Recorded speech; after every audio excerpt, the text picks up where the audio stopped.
Michael, you'll never be more than a replaceable cog, Richard sneered as he stole my idea in front of the entire boardroom. I had spent months perfecting that strategy. Nights sacrificed, family moments lost, only to watch my boss take the credit and laugh.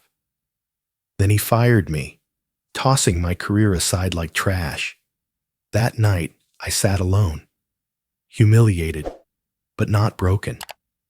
Because what Richard didn't know was that I had already prepared a move he could never undo. And when the biggest client called the next morning, it wasn't Richard they heard, it was me. Richard's words echoed long after the boardroom emptied. I walked back to my office, numb, clutching the folder of drafts I had written with my own hands. 20 years of loyalty, of sacrifice, reduced to a joke and a smirk.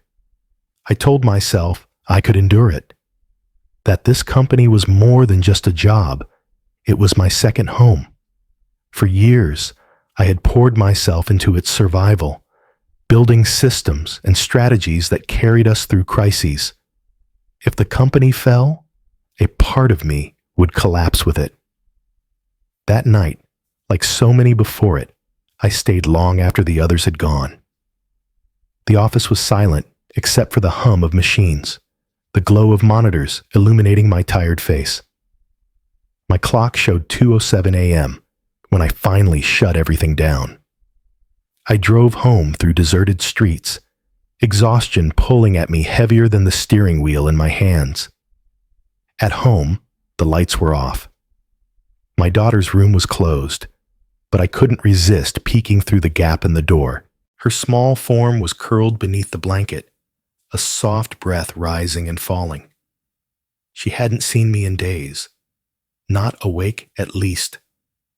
I whispered a quiet apology she couldn't hear, then closed the door. When I entered the bedroom, my wife was awake, sitting with her arms crossed. "You love that company more than you love this family," she said sharply. Her voice carried years of disappointment. I wanted to protest, to tell her that everything I did was for us, but the words stuck in my throat. Because even I wasn't sure if it was true anymore.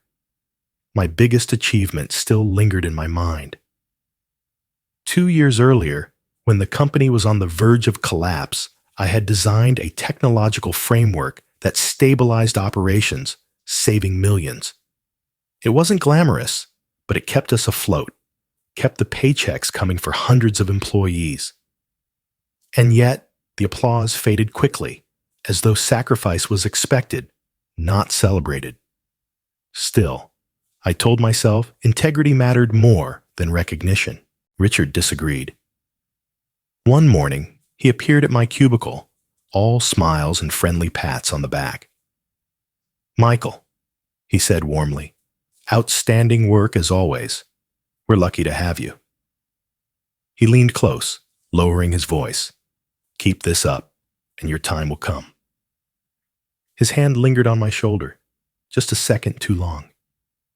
His smile looked painted, his eyes calculating. I felt a strange chill, though I nodded politely. Perhaps I should have known better than to believe him. Days later, in the polished glass conference room, Richard stood before the board. I had spent weeks preparing a presentation on our new product strategy, but before I could speak, Richard opened his mouth. "Here's the vision I've been working on," he announced, clicking through slides that looked painfully familiar. Word for word, line for line, my proposal spilled from his lips as if he had authored it himself. My chest tightened. Around the table, eyes shifted between him and me. Some caught the theft immediately. Others clapped as though Richard had pulled brilliance out of thin air. I sat frozen, my hands clenched beneath the table. A colleague across the room, Paul, flicked his gaze toward me. There was guilt in his eyes, a fleeting acknowledgement. Then he looked away. My throat burned with words I couldn't speak. To challenge him would mean open war. To stay silent felt like surrender. I stayed silent. After the meeting, I retreated to my office, shaking. My phone buzzed. It was my mother. Her voice was warm, but laced with the kind of bluntness only a mother carries. "Michael, why haven't they promoted you? Your friend Henry from college is a director now. You've given your life to this company. What's wrong with them?" I tried to laugh it off, but the question burrowed under my skin. What was wrong with me? The next day, Richard strolled in, his tone syrupy sweet. "Michael, the board loved the plan. I'll be putting in a word for your promotion soon." My chest lifted briefly until he added casually, "But for now, I'll need you to step back from the project. Let the others run with it. We don't want you stretched too thin." The words cut sharper than any insult. A promise dangled, then snatched away in the same breath. He had no intention of lifting me up, only keeping me quiet. That evening, I sat in my office alone again, staring at the dark windows reflecting my tired face. A ping broke the silence. An email from Richard. "Please come to my office tomorrow morning. We need to discuss your future here." My stomach sank. I already knew this was no promotion. This was the storm I had been sensing in his smile. The meeting room was tense when Richard began his speech. He paced in front of the long table, hands clasped behind his back, a predator savoring the moment. "Gentlemen," he announced, "we must discuss accountability." His eyes landed on me, sharp as a blade. "Michael has been careless. The latest reports show inconsistencies that could put us at risk." Murmurs spread through the room. I opened my mouth stunned. The work he was referencing wasn't mine, at least not in the form he presented it. He had twisted the numbers, reshaped them, and now he was planting the fault squarely on my shoulders. I felt the heat rise to my face. Before I could defend myself, Richard smirked, leaning on the table. "You're too honest for this world, Michael. Too honest to survive here." The words stung more than the accusation itself. Around me, colleagues avoided my gaze. I could see the discomfort in their eyes, but no one spoke up. Perhaps they were afraid of being next. And maybe Richard was right. Maybe honesty was a weakness here. What would you choose if you were me? Integrity or the paycheck that feeds your family? I caught Susan's eyes. She had been my closest ally for years, someone I thought I could trust. But when the board asked for details, she cleared her throat and delivered a report that shifted credit for months of my work away from me, making Richard look like the mastermind and me the liability. I sat frozen, betrayed in a way I hadn't anticipated. It wasn't just Richard. It was the people I trusted who had turned. Later that afternoon, Richard called me into his office. Papers were spread across his desk, neat stacks of lies. "Sign this," he said, pushing a report toward me. The document painted a picture that didn't exist, numbers manipulated to justify his narrative. My name at the bottom would make it official. "It's a formality," Richard added smoothly. "You don't want to make trouble, do you?" My hand hovered over the pen. If I signed, I'd be complicit in the deception. If I refused, I'd be branded as insubordinate. I thought of my wife, my daughter, the mortgage, the hospital bills for my aging mother. I set the pen down, my silence speaking louder than any word. Richard leaned back, watching me. Then he laughed. A cold, humorless sound. "Welcome to the real world," he said. And with those words, he ended my career. "You're finished here? I walked out of that office with my box of belongings, every step echoing like a drumbeat of failure. I didn't shout. I didn't fight. I let the silence follow me, because silence was my shield. My colleagues didn't meet my eyes. For them, I had already become a ghost. That evening, I returned home earlier than usual. My daughter saw me at the door and ran into my arms, but her smile faltered when she realized I wasn't wearing my work badge. "You promised you'd be there for the school play," she said, her small voice breaking. "But you weren't. You always promise, and you never keep it." Her words cut deeper than Richard's ever could. I held her tight, unable to respond. In the solitude of my study, I opened the drawer where I kept documents no one else knew about. Among them was a certificate, my patent, filed months ago, for the very system Richard claimed as his own. He had stolen my idea, yes, but he hadn't stolen the proof that it belonged to me. That paper was my hidden card, the piece of leverage no one suspected I had. The next day, while Richard celebrated in the boardroom, I sat at my kitchen table drafting an email. Not to him, not to my former colleagues, but to the client that represented the company's largest contract. I explained, carefully, what I had created and attached the patent. The reply came faster than I expected. Interest, curiosity, and a request for a private conversation. Hours later, another email appeared, this time from an anonymous account.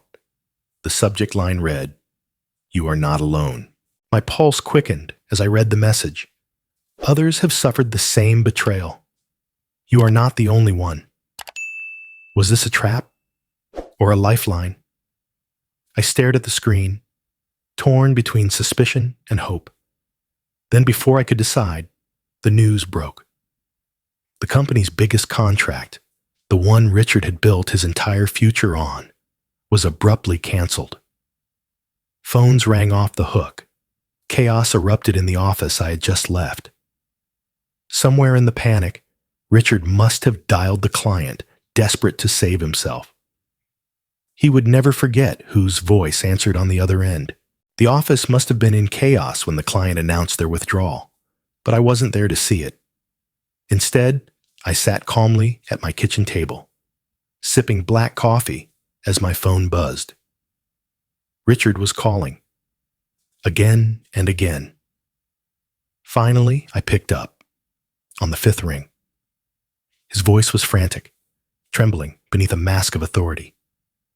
"This is Richard Hale, CEO of Sterling Technologies. We need to discuss the contract immediately." His tone cracked halfway through, desperation seeping in. And then I spoke, measured and calm. "You're not speaking to Sterling anymore, Richard. You're speaking with the new strategic partner." Silence followed, then a choking gasp. I imagined his face paling as a realization dawned. In the weeks before my dismissal, I had quietly built bridges with the client. The patent in my name was leverage, but it wasn't enough. What convinced them was the truth. The systems Richard flaunted as his own were my designs. They trusted me because I had built them with integrity. And now they wanted me on their side. By the time Richard called, the ink was already drying on our new agreement. I wasn't their employee anymore. I was their partner. It might have felt like victory, but I knew better. This was only the opening move, not the end game. The man I had beaten was still dangerous, and the company he controlled had deep roots in places I hadn't yet seen. For the moment, though, I allowed myself a breath of peace. That evening, I attended my daughter's school event for the first time in years. Her eyes lit up when she spotted me in the audience. Afterward, she threw her arms around me. "You promised, and this time you kept it." Her words were a balm, softening the hardness that had begun to take root in me. For once, I wasn't just fighting to prove myself, I was fighting for her future too. But peace never lasts. The following morning, whispers began to reach me through former colleagues. Richard had gathered the board in a private meeting, plotting his counterattack. He wouldn't go quietly. He couldn't afford to. As I prepared for whatever storm he was raising, I uncovered something unexpected. Through documents left behind and conversations with contacts, a picture emerged. Richard was not the mastermind I thought. He was a pawn. The corruption inside Sterling ran deeper than him. Contracts rigged, reports falsified, executives taking bribes to cover for one another. Richard played the role of villain, but behind him stood a network, a machine fueled by greed. Then came an email I never expected. It was from Susan. We met in a quiet cafe, her eyes darting nervously to the door every few seconds. The guilt on her face was unmistakable. "Michael," she began, "I know I betrayed you. I said things I shouldn't have in that meeting, but you need to understand. Richard promised me a promotion if I discredited you. And now, he's cutting me out too. He wants me gone." I stared at her, emotions churning. Betrayal still burned fresh, but here she was, asking for my help. A part of me wanted to walk away, to let her taste the bitterness she had served me. Yet another part saw the usefulness of an insider who had been close to Richard. She leaned closer, her voice a whisper. "I know things. Things you could use. Please, let me make it right. Would you forgive someone who stabbed you in the back if they came crawling for mercy? Or would you let them drown?" I didn't give her an answer right then. I only told her I'd think about it. That night, I sat in my study, surrounded by documents, connecting threads that led far beyond Richard. The pieces were aligning, and I understood at last. My fight wasn't against a single man. Richard was the face, but not the heart, of the rot. If I wanted justice, I couldn't simply topple him. I had to challenge the system that created him. I closed the folder, leaned back in my chair, and felt the weight of the decision pressing down. This wasn't revenge anymore. This was war, one that would cost me dearly if I lost. But I was done being silent. When I shut off the light that night, I knew one thing with absolute clarity. The next move would not just decide Richard's fate, but the fate of everyone who had been crushed by the machine he served. And I was ready to play a longer game than he ever imagined. The first cracks appeared in the headlines. At dawn, major outlets began running stories about financial irregularities inside Sterling Technologies. At first, it was small, buried beneath larger national news. But within hours, it snowballed. Articles multiplied, each one citing anonymous insiders and confidential reports. By midday, Sterling's name was plastered across every business channel, not as a leader in innovation, but as a case study in corruption. Richard's fury was volcanic. In a leaked memo, he accused his own executives of betrayal, claiming there was a traitor in the ranks, leaking sensitive information. He stormed through the office, eyes wild, snapping at anyone who dared to look him in the eye. Whispers spread. Who was the insider? Who had the nerve to risk everything? What Richard didn't know was that the insider wasn't just an employee. It was someone on the board itself. A figure I had quietly approached. Someone who had long grown weary of Richard's tyranny. That board member slipped me files in exchange for one promise. When the house collapsed, their name would remain in the shadows. At home, the tension grew heavier. My wife watched the news with pale cheeks, clutching her coffee cup as though it might shatter in her hands. "Michael," she said one night, "are you sure this isn't suicide? These people, you know what they're capable of." She was right to be afraid. Every move I made was a step deeper into enemy territory. But I looked her in the eyes and said, "If I don't fight, then everything I've lost means nothing." The next morning, live cameras captured a scene that stunned the city. Dozens of uniformed investigators walked into Sterling's gleaming headquarters, armed with warrants. Employees stopped working, watching as the authorities filed past their desks. Richard tried to maintain control, barking orders, but the sight of officers flipping through records drained the power from his voice. For the first time, the man who had laughed at me looked smaller than the empire he had built. The investigation unearthed more than anyone expected. Fraudulent contracts, slush funds, payments funneled through shell companies, layer upon layer of deceit that painted Sterling as less a business and more a criminal enterprise. As the findings became public, panic swept through the company. Employees scrambled to secure resumes, rushing out before the sinking ship pulled them under. What had once been a fortress of ambition now looked like an abandoned battlefield. But here was the twist I hadn't anticipated.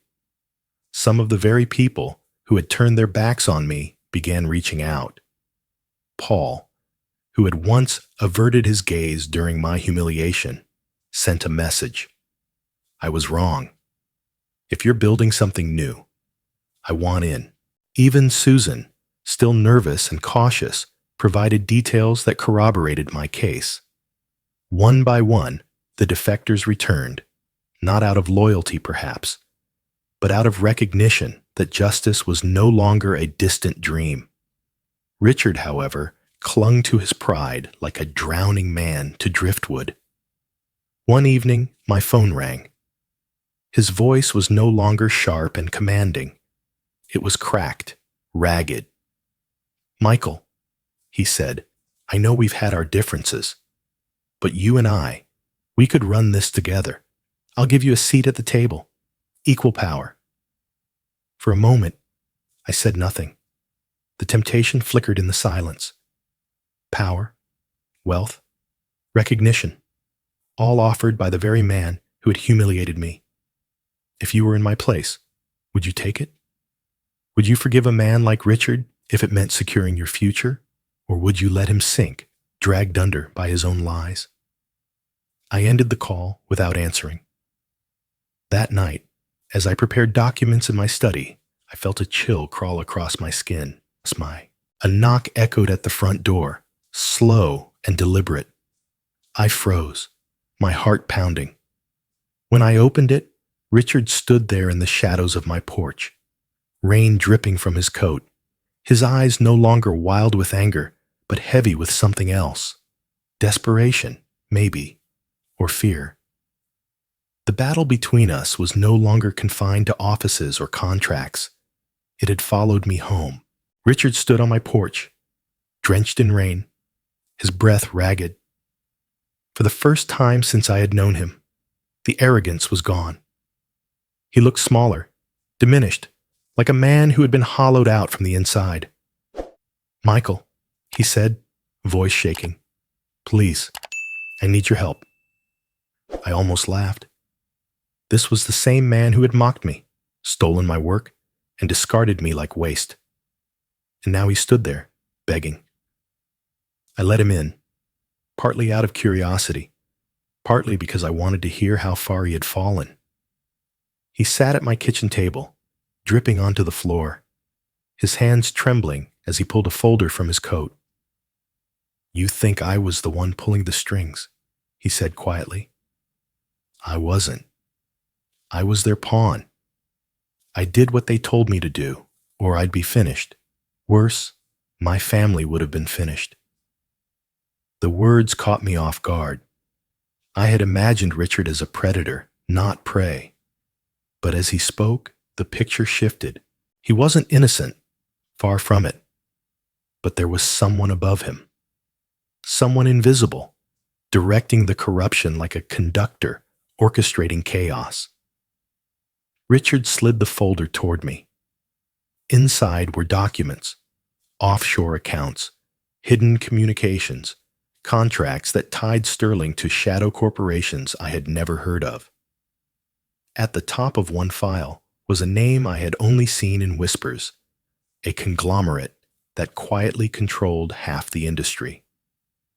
A sudden creak broke the tension.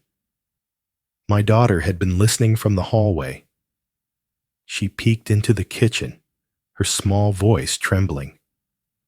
"Dad, please don't let them hurt you." The fear in her eyes cut through me sharper than any revelation in the folder.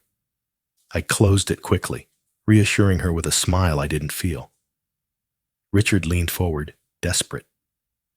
"You don't have to fight me, Michael. We can fight them. Together. You know now, I wasn't your enemy. Not really." His eyes searched mine for mercy, for alliance. But mercy was not simple. Was I willing to align myself with the man who had destroyed my career, for the sake of taking on something bigger? Or should I stand alone, risking everything, to keep my integrity intact? That night, as the storm battered the windows, I stared at the folder on my desk, weighing the impossible choice. In the days that followed, I dug deeper into the evidence Richard had given me.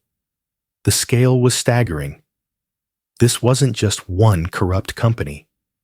It was a network, a machine stretching across industries, manipulating contracts, silencing whistleblowers, devouring anyone who resisted. Sterling had been just one pawn in a vast game. Then the messages began. Anonymous emails, encrypted texts, some from familiar names, others from strangers. They told me stories, how they had been forced out, threatened, buried. Some had stayed silent for survival. Others had tried to resist and paid dearly. But scattered among the broken were those who had not given up. "You're not the only one message read. "We've been waiting for someone to take the first step." The mini twist struck me like a spark in the dark. I wasn't fighting alone. There had been others all along, shadows like me, gathering evidence, waiting for the right moment to strike. One evening, a message came from an address I didn't recognize. No name, no introduction. Just a single line. "If you dare to expose them, we will stand behind you." I stared at the words for a long time, feeling both the weight of hope and the crushing gravity of risk. If I moved forward, I would not just be taking down Richard. I would be declaring war on a hidden empire. And empires did not fall without blood. What would you do if standing up meant losing everything you loved?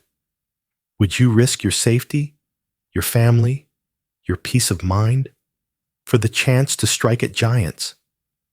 Or would you stay silent, hoping someone braver would rise in your place? The choice pressed down on me until I could hardly breathe. But in the end, silence was no longer an option. I gathered the files, the patents, the testimonies of those who had reached out. I would not let this rot stay in the shadows any longer. Late that night, I drafted a report that would shake the foundations of the industry. When I hit send, I knew there was no going back. The battle I had begun against one man had transformed into something far greater. And for the first time, I understood. My revenge wasn't just for me. It was for everyone who had been crushed by the darkness Richard had served. And so the truth, long buried, was finally given light.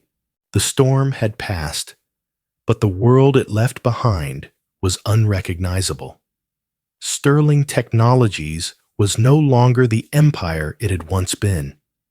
The investigation gutted its leadership, stripped away its illusion of power, and forced it to rebuild under new oversight.